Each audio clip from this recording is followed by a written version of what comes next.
Good morning 10th class. देखिए मैंने आपको 3.3 एक्सरसाइज का क्वेश्चन नंबर फर्स्ट के पार्ट बताए थे 2 और बाकी आपको बोले थे करने के लिए, और क्वेश्चन नंबर सेकंड। आज मैं क्वेश्चन थर्ड बता रही हूँ आपको। इसमें आपने पहले लीनियर इक्वेशन फॉर्म करनी है, मतलब बनानी है, और फिर उनके सॉल्यूशंस निकालने हैं, मतलब एक्स और वाई की वैल्यू बाय सब्स्टिट्यूशन मेथड। तो देखो फर्स्ट क्वेश्चन क्या है।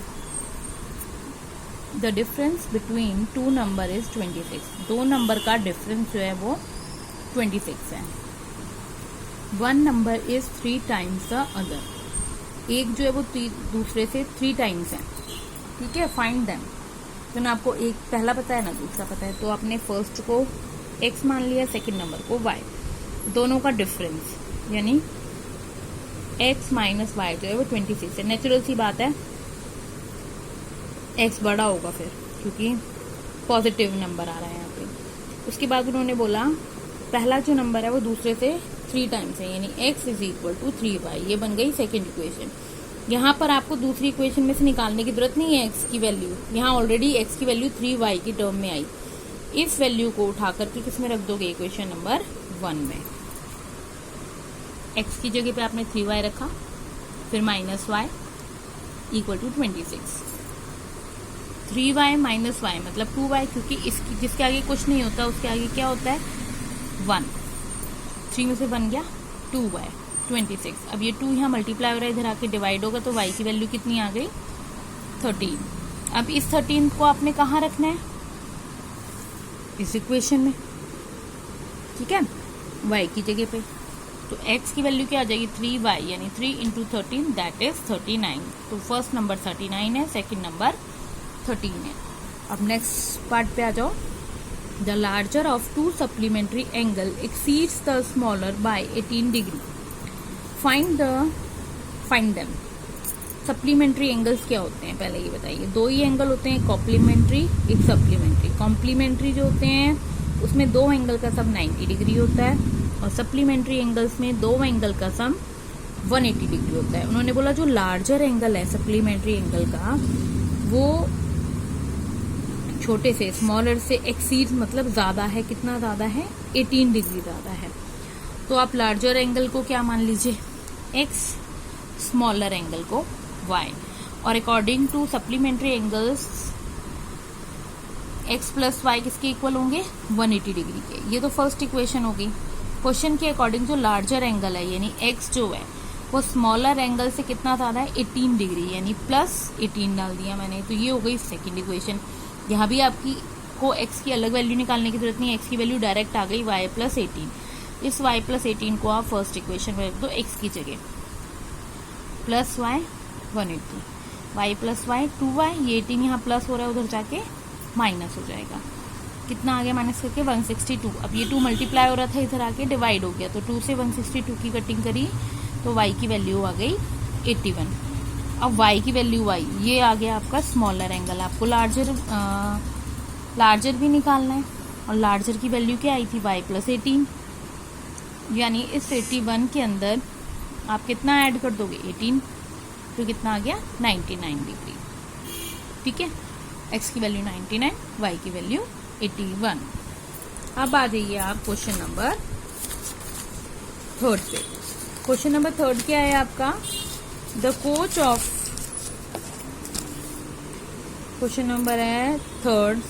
The coach of a cricket team buy 7 bats and 6 ball ₹3800 and later she buys 3 bat and 5 balls 1750 rupees.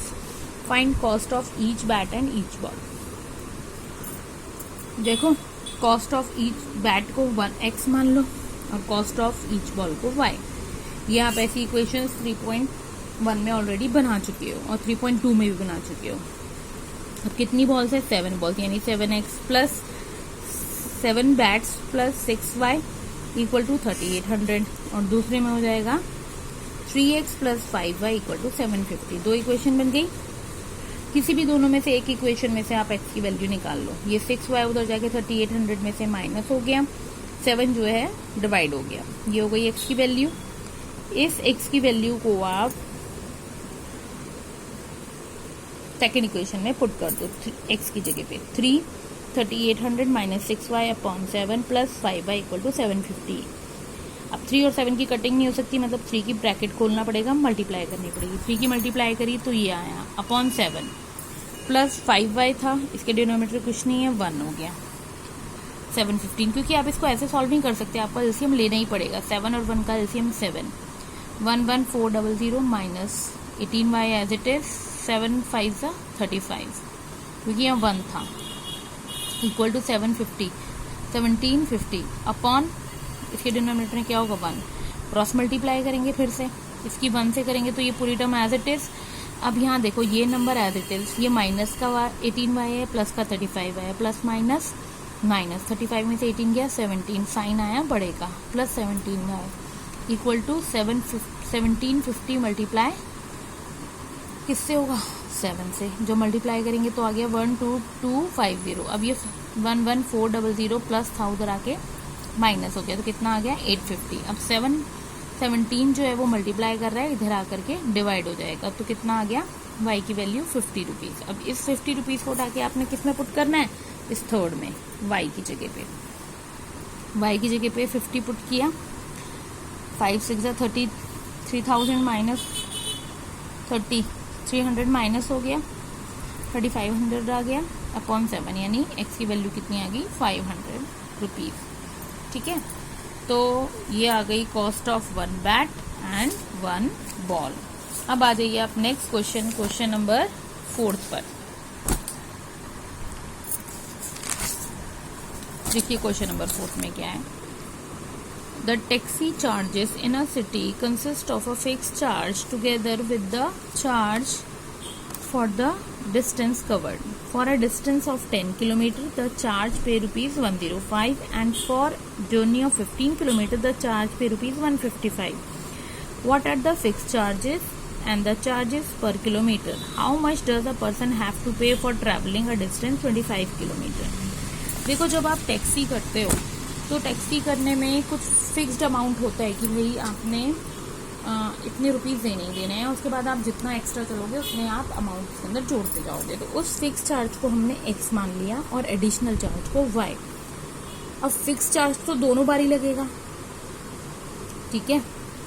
Additional पहली बार वो 10 किलोमीटर ज़्यादा चला तो 105 दिए दोनों को मिला करके, दूसरी बार 15 किलोमीटर ज़्यादा चले तो उन्होंने 155 रुपीज़ दिए। दो इक्वेशन बन गई। पहली इक्वेशन में से x की वैल्यू निकाल ली है, 10y प्लस था, उधर जाके माइनस हो गया, ये x की वैल्यू आ गई। अब इस वैल्यू को उठा करके आप किस इक्वेशन में पुट कर दोगे, इक्वेशन नंबर 2 में x की जगह पे, plus 15y equal to 155, 105 as it is, minus 10 plus 15 plus का 5 प्लस माइनस माइनस और बड़े का साइन 5y बचा, ये 105 उधर जाके माइनस हो गया, माइनस किया तो 50 आया और ये 5 जो है इधर आके डिवाइड हो गया, तो 5 y की वैल्यू आ गई 10 रुपीज़। अब इस 10 रुपीज़ को आपने कहाँ पुट करना है, यहाँ, तो x की वैल्यू आ गई 5 रुपीज़। अभी क्वेश्चन यहाँ खत्म नहीं हुआ x और y में, उन्होंने बोला 25 किलोमीटर चलने पर वो कितना अमाउंट देगा। देखो 25 किलोमीटर चलने पर फिक्स्ड अमाउंट तो देगा ही देगा, प्लस 25 इंटू y, तो 5 रुपीज़ प्लस 25 इंटू y की वैल्यू कितनी आई थी 10, 250 प्लस y 255 रुपीज़ उसने टोटल 25 किलोमीटर जर्नी के लिए देने हैं। अब आ जाइए आप नेक्स्ट क्वेश्चन पे। A fraction becomes 9/11 if 2 is added to both the numerator and denominator. If 3 is added to both numerator and denominator, it becomes 5/6. Find fraction. देखो फ्रैक्शन का मतलब होता है, कोई भी फ्रैक्शन नंबर तब होता है जब उसका न्यूमरेटर और डिनोमिनेटर होता है। तो न्यूमरेटर x, डिनोमिनेटर y, ठीक है। फ्रैक्शन क्या बन गया x upon y. According to question case first में उसने बोला जब हम न्यूमरेटर और डिनोमिनेटर दोनों में 2 ऐड करेंगे तो फ्रैक्शन बनेगा 9/11, दोनों में 2 ऐड करने पर। देखो fraction becomes 9/11 if 2 is added to both numerator and denominator, और अगर 3 इज एडेड टू बोथ तो फ्रैक्शन बनेगा 5/6। तो दोनों में 2 ऐड किया, 9/11 क्रॉस मल्टीप्लाई किया, 11 इंटू एक्स ये ब्रैकेट में equal to 9y plus 2 bracket में, 11x plus 22 equal to 9y plus 18। y वाली टर्म इधर, नंबर वाली टर्म इधर। तो 11x minus 9y equal to -4 is the equation number 1। के सेकंड में उसने दोनों में कितना ऐड किया, 3, और आपको फ्रैक्शन क्या मिला, 5/6, यानी क्रॉस मल्टीप्लाई किया, 6 ब्रैकेट में x+3 इक्वल टू 5 ब्रैकेट में y+3, 6x + 18 equal to 5y + 15, 5y इधर आके माइनस हो गया, 18 उधर जाके माइनस हो गया, ये आ गया -3, 6x - 5y, क्योंकि इस 15 के आगे किसका साइन होगा, प्लस का, प्लस माइनस क्या होंगे, -3। ये हो गई इक्वेशन नंबर 2। अब क्या करना है आपको, किसी भी दोनों में से किसी भी एक इक्वेशन में से वैल्यू उठानी है। आपने फर्स्ट इक्वेशन में से वैल्यू उठाई, ठीक है, क्या उठाओगे, ये 9y उधर जाके प्लस होगा और फिर ये 11 इधर आके डिवाइड होगा, तो -4 + 9y/11। इस इक्वेशन को आपने किस में पुट करना है, सेकंड में, x की जगह पे, यहाँ पर 6 - 4 + 9y/11, फिर -5y, फिर -3, फिर 6 की मल्टीप्लाई से, क्योंकि कटिंग तो हो नहीं रही है, 6 × 4 = 24 + 6 × 9 = 54/11 -5y/1, इसके डिनोमिनेटर में 1 है, और -3 इसके डिनोमिनेटर में भी क्या है, 1 है। अब -24 एज इट इज, ये प्लस का 54, सॉरी एलसीएम लेंगे 11 और 1 का 11, -24 as it is, 54 as it is, 11 की 5 से मल्टीप्लाई, -55, 11 × 5 = 55y, -3/1, क्रॉस मल्टीप्लाई करेंगे 1 से, तो ये पूरी टर्म एज इट इज, और 11 × 3 = -33, 24 एज इट इज, 54 में से 55 माइनस होगा तो माइनस का 1 आएगा, जो कि हम लिखते नहीं है, -y लिखा है। अब ये 24 माइनस है, उधर जाके प्लस हो जाएगा, यहाँ बचेगा -y, माइनस प्लस माइनस, 33 में 24 जाएगा 9, माइनस का 9 आ गया, माइनस से माइनस कैंसिल, y की वैल्यू 9। अब ये y की वैल्यू 9 आ गई, इसको कहाँ रखना है आपने, क्वेश्चन थर्ड में, -4 × 9 × 9/11, -4 इंटू सॉरी प्लस 9 × 1 = 9, 9 × 9 = 81/11, 77/11, 11 7 = 77। ये आ गई आपके पास x की वैल्यू। अब आपने फ्रैक्शन निकालना है, यानी x/y, तो x की वैल्यू 7/y की वैल्यू 9 इज द आंसर, ठीक है। अब इसका लास्ट क्वेश्चन बचा है आपका 6th पार्ट, इसके बाद अब आपकी एक्सरसाइज खत्म हो जाएगी। 5 years hence the age of Jacob will be 3 times that of son.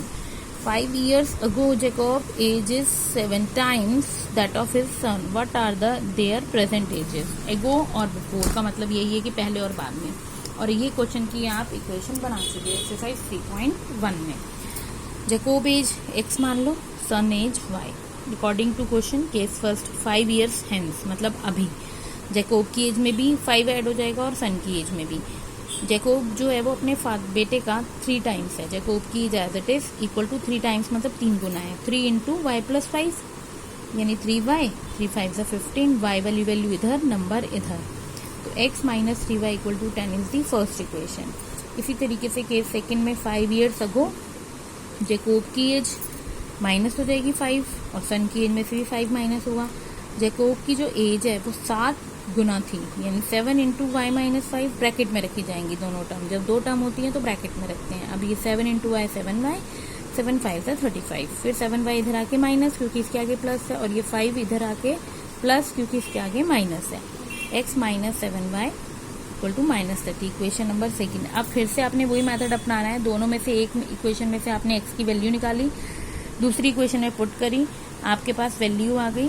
उसके बाद आप उस वैल्यू को उठा करके से आप x की वैल्यू निकाल सकते हो, फिर आपके पास दोनों की एज आ जाएगी। इसी के साथ आपकी एक्सरसाइज 3.3 फिनिश हो गई है। कल हम 3.4 स्टार्ट करेंगे।